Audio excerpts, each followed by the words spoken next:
Hi guys, in this video we're going to have a look at the perspective auxiliary vanishing points. So you'll see here in the screen in SolidWorks we have our little building, we'll call it, here in front with a sloped single pitch roof, and we have our spectator here at a particular distance away from the corner, let's say, and a particular height as well that will be given, and that's going to be the difference between the ground line and the horizon line.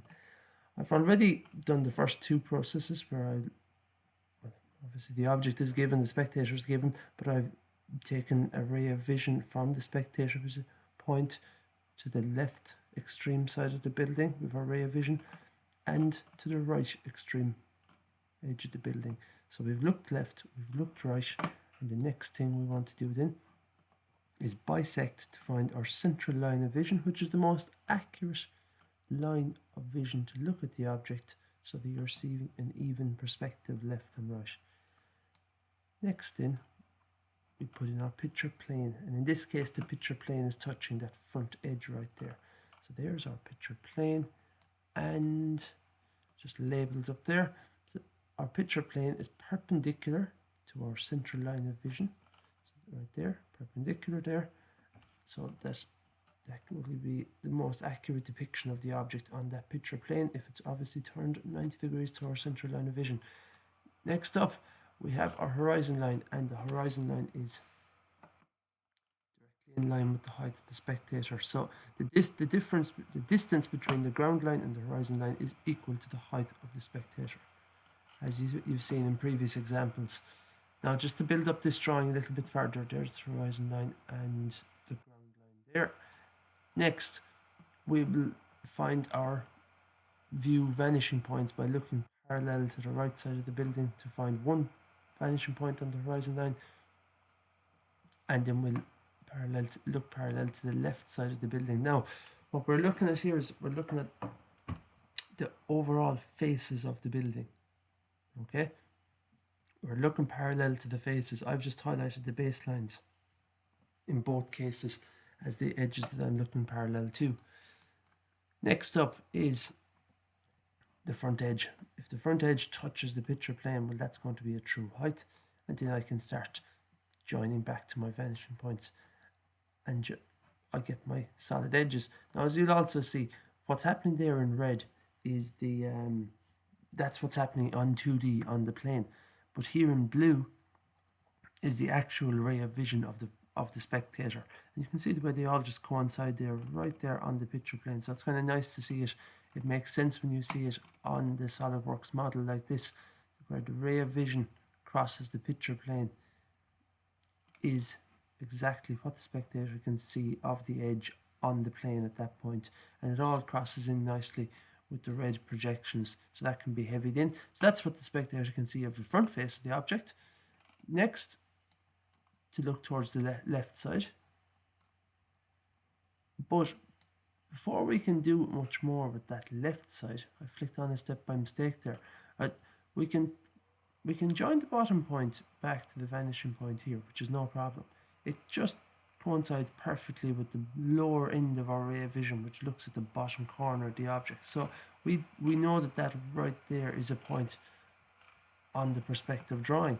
But for the top point here, it's a little bit different.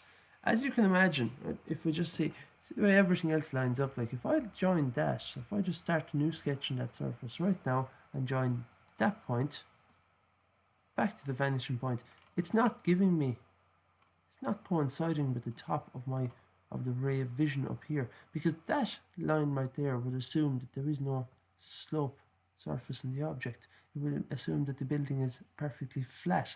If it was a flat building, or a flat block, we'll say, it would just go back like that with the vanishing point, and everything would be very handy. But this time it's not, it's a slope top. We have a pitched roof, so we need to do a little bit more. What we do is we find an auxiliary or an extra vanishing point, and here's how we do it. First off, what direction does the slope go? Does the slope go, and you really have to establish this, okay, and this is a little bit harder than it might initially seem. Does the slope go towards VP1?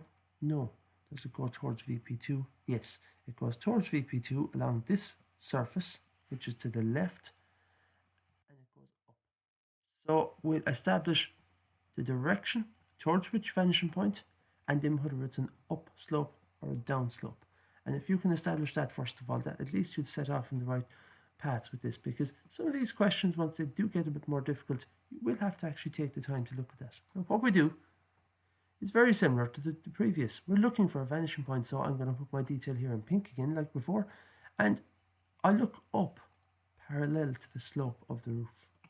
So I've taken in the direction of the whole surface, which is this surface here, the left surface of the building. I'm looking along with it, and then I'm looking along with the building, and then I'm looking up in the air until I hit a point, and it's going to be above the original. It's relating to this original vanishing point here, and the angle between those pink lines is the same angle as the slope of the roof. Next, that's my auxiliary vanishing point, and auxiliary simply means an extra vanishing point. That is the height difference between the original vanishing point and the auxiliary vanishing point. But how do we show that? Because when we're drawing this on paper, what we're simply seeing is that, and like the auxiliary vanishing point height line is all here. It's contained in the same line as the original vanishing point projection. So how do we actually show that on paper? Well, what we do is we rotate it, we rabat it down, and once you rabat it down, this is what you get. You rabat down, and you get your height line drawn down below, and you get your projection, your height projection, or your angle projection here, which was the angle of the roof. Instead of we doing it up in the air where we can't see it when we're drawing a plan, we'll do it down this way, down here. And from there, then we'll start joining the auxiliary vanishing point. That auxiliary vanishing point will get us all lines that are contained on this slope surface that run parallel to the edges of the slope surface. So look, this part here, we'll practice it on paper. Setting out that triangle is key. That is the key part. And setting out the triangle down here, as we are seeing our plan view, this is a 90-degree corner here. And what we are doing is we are actually setting out this one, the three-dimensional one that goes up in the air. We're rabatting it down to the side, and then we are seeing our true inclination of the surface. We have a 90-degree angle here, and we have a height line here in blue. How do we use it? Well, we step it up then above the vanishing point, just like this, on the picture plane when we're drawing our view, and we start joining back to the front edges of the surface. And what you'll notice this time is, look at the way it just perfectly hits with the ray of vision there. And that means that I can now, from the bottom corner to the top corner, I can stick in the back edge of the object. And then it follows down with my down with my projections in red, and in with my projection in red. There's the one on the ground, there's the one on the top. This right side of the object is up at the same slope as the left, so it's going to join up to the auxiliary vanishing point, just like that. And then I can join this point back, because that goes in line with all parallel edges that go towards the VP1. And look, there it is.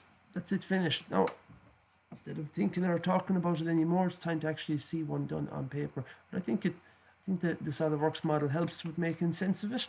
I hope it does anyway. And yeah, that's the model now. That's kind of the explanation of where these auxiliary vanishing points come from and how we establish them. As I said, the key part to this is establishing, does the slope run to the left or to the right vanishing point? And in this case, it runs along the left, we'll say gable of the building, and it runs towards the left, which is VP2. And does it run up in the air or does it run down below? Because it is also possible to, instead of going up in the air, that for certain questions you might have to go down below the vanishing point down here. Same process, but you just have to, you'll have to just evaluate the object and see, is it up, is it down? No. That's all we have for that one. Let's get back to paper.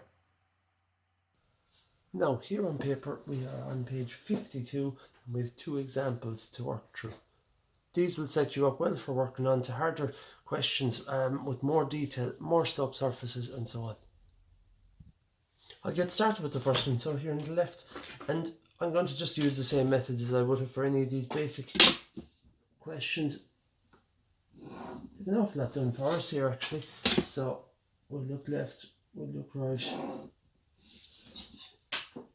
I don't even need to be really, but I will still bisect just for good habits. I bisect my angle to get my central ray of vision or central line of vision. They gave us the picture plane and the horizon and ground lines here, so really bisecting is not necessary. Nevertheless, there's my central line of vision, and we'll trust that that's a 90-degree angle right there. It certainly looks like it.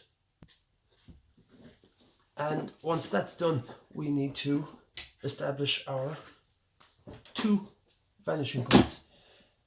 Now, usually we'd be getting starting set squares out and setting our angle of our central line of vision, putting in our picture plane.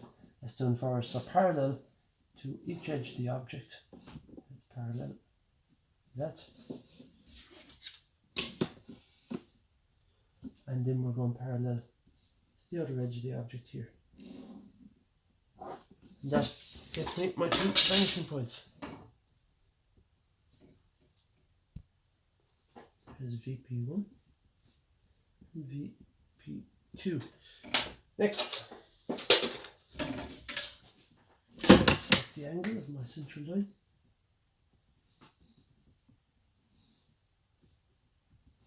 Just check it. Oh, that's not very accurate. Just check that again. So there's my picture plane. Yeah, I'm gonna have to go with it. It looks a bit different there now, but maybe my sheet is a little bit crooked or something, or maybe I don't like when they give us the picture plane. That should be up to us to establish, but I'm gonna go with the angle of the picture plane. There's a little bit in it. It's fine now for this. I bring down my 2 vanishing points. So they've given us this time, they've given us the horizon line. So we can just bring our 2 vanishing points onto the horizon line. I get VP1 and VP2. Next up, what's hitting the picture plane, or is anything? Well, the front edge. The front corner right there hits the picture plane, so I can project straight down. And that can be marked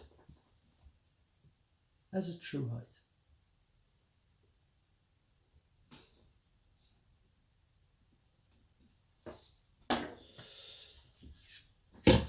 Next up, I'll just heavy that part in, and I will vanish it along with the left and with the right surface.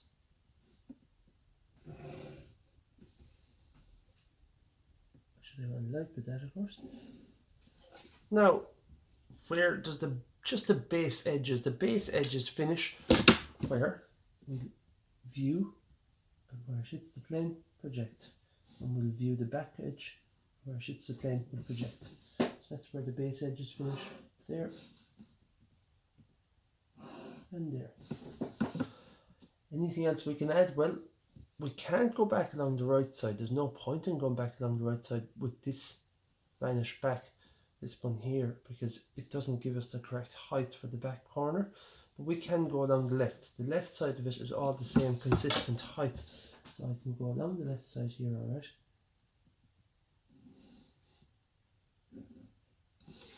I will do that much. So I have the left surface of the object. What some people are probably thinking is, why not just extend this out like previous examples and square it in, get the true height, mark the true height and vanish it back. You would actually end up with the perfect solution, but in the leaving cert you would lose marks because it will always tell us to use vanishing points for the slope surfaces. If it says it in the question, you have to answer it. So unfortunately, height lines can be used, or height lines or extended planes can be used to solve the majority of questions, but they still won't get you the marks. Now what we do need to establish is this. We need to establish the actual inclination of that surface right there. So what is the inclination of this guy? Now, with 2 ways to do that. You could take out a protractor and measure it, but I'm not going to. Don't like doing that. We'll have a plan B instead. And now what I'm going to establish as well is this. What direction, or what towards what vanishing point is the slope going? So it's not going towards this vanishing point. As I look at the plan, it's it's not going up towards this vanishing point, it's going across towards this one. So the slope is going to go across this way. And the second thing to establish is from our primary point here, is it going up or is it going down? And the slope is going up in the air. So they're just the two things I want to establish before going any further. And here we're ready to go. So your option 1 is to get your protractor, and your option 2 is to just use your compass. Now I should be a bit more accurate in baseline for that. And you can mark out a slope by rise over run, you know, or whatever, like you might have learned in maths. That's the length, and then I'm going to map the corresponding height. So along the pink line, I'm going to mark the length. And I know I'm falling short of the corner. We'll see what happens there in a few seconds. And from that length, then I can mark the relative height of the object right there. When you mark out a length and a height, I'm basically just copying the triangle. Now I'm going to put this in. Just put it in here in green. And that's the exact same triangle as we have up here. It's just flipped upside down, obviously. But I need to run it on further, because the important part here is the height line. And if you need to flick back onto SolidWorks to see this, then please do. That's the important one right there. Off 90 degrees off the corner, there's your height line. That height line is the distance above VP2 that gets us the AVP, the auxiliary vanishing point. That right there is AVP. We drew it by pitching the line actually from here up in the air, and then by rebashing it down onto the page. That's what we have just done without realizing it. What we've also just done is we have copied angle A, and we have marked it here. So we have copied exactly the angle A, and we have marked it here. Now we're going to see why the angle A is perfect here, but that's not entirely correct to use this one here because of the orientation of the plan. But that's for a later question. We'll have to watch out for them in the leave insert questions. That is the distance, the height distance between VP2 and the auxiliary vanishing point. And I'm going to mark it from VP2. As I said, it is the distance of height from, and that's just unlucky. Poorly planned question in a way. That just happens that it falls exactly on it. I've gone up here from VP2. I've marked that height, and I've gone up there to the AVP. Then we're ready to get this thing finished. All of the edges, which will be from the front and back, so from the front point and back point, they'll all just join up there to the AVP.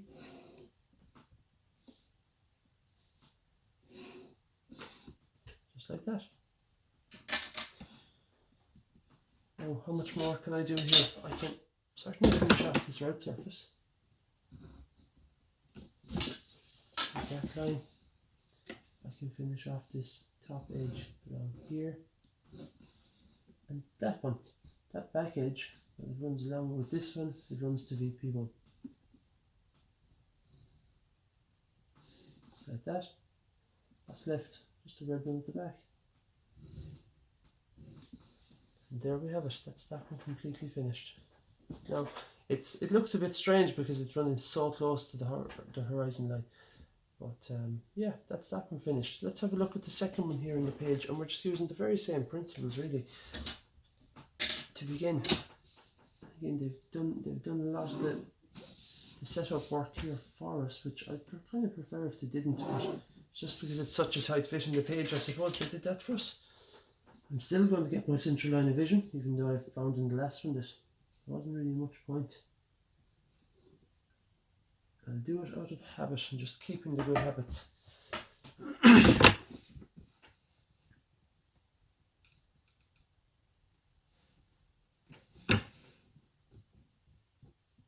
Not bad this time, we're close anyway.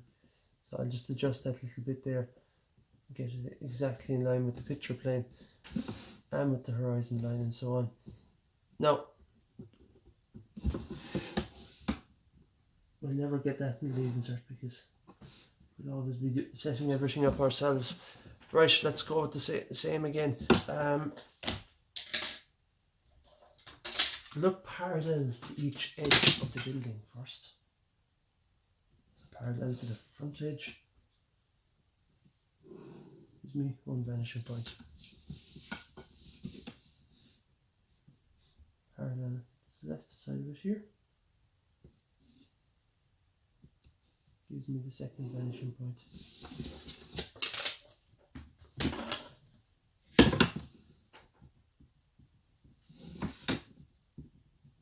VP1 and VP2, and then projecting those down onto the horizon line.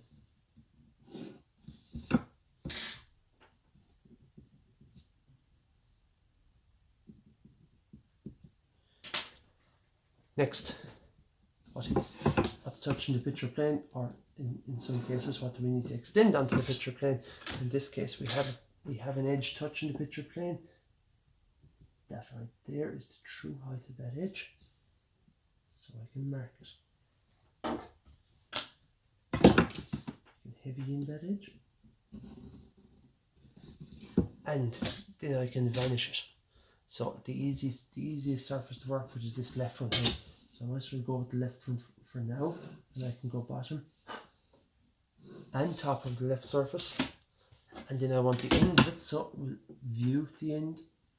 Where it hits the picture plane, we'll project. And there's our first surface dropped in.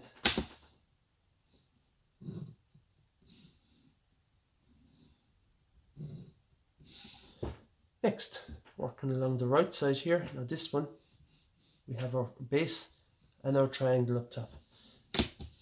Because I do also want to get that point, I'm going to take the top of it as well.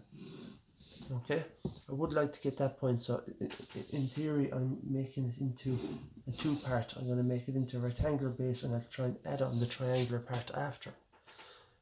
Okay, next we'll view the end. I'm going to cross it the picture plane and project. That's going to be a solid edge there.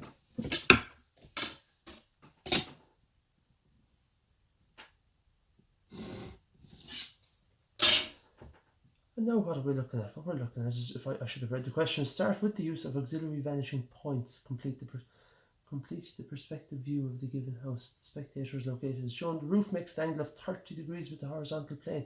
Wow, they've even told us. They shouldn't have. There is no need, because we can find it out ourselves. But they have told us that the roof is 30 degrees of an angle to the horizontal plane. So yeah, look, what I was going to be doing here was just either a little rebatment or an auxiliary. I'm still going to do it, you know, because it's good practice. It doesn't take much here. It doesn't even take this much, but like if I just project it off now, look, if it helps you to understand it, then go all the way up there. If it does help you to understand it, go all the way up there. Take your x1, y1 right up here. Drop one point, the low point, leave it where it is. And, sorry, I should link up my views. Just for accuracy of where to set the compass exactly. That's the height difference. So like that, there's your auxiliary right now, which shows the true inclination of the surface, or as some people, and I know this has often been confusing for people before, you can just stick it right onto the view, just exactly there. It's the same thing. Some people find it easier when it's away from the drawing, like a traditional auxiliary view sitting on an x1, y1 line.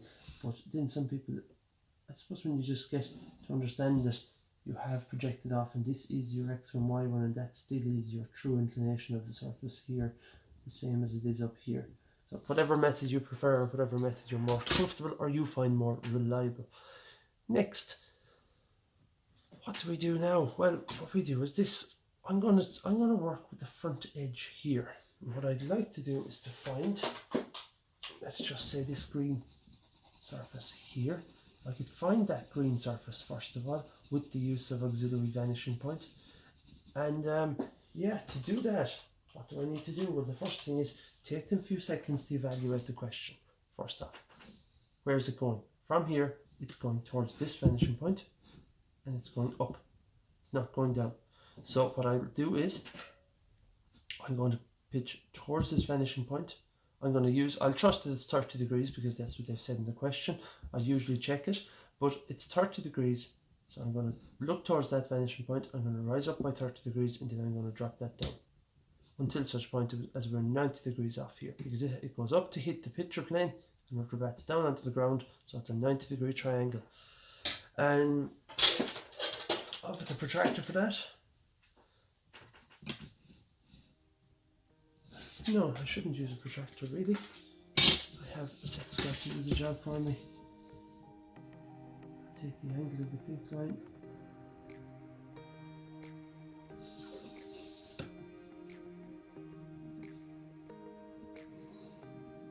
There's my 30 degrees. And establish my height line by going 90 degrees from there. That is the height up to VVT, the auxiliary vanishing point. That is the height above VP2, up above VP2. So I'm going to take that up above VP2.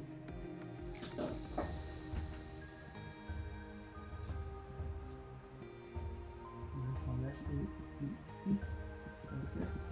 And mark that line as the height. And what that gets for me, it gets the green surface, and the green surface right here.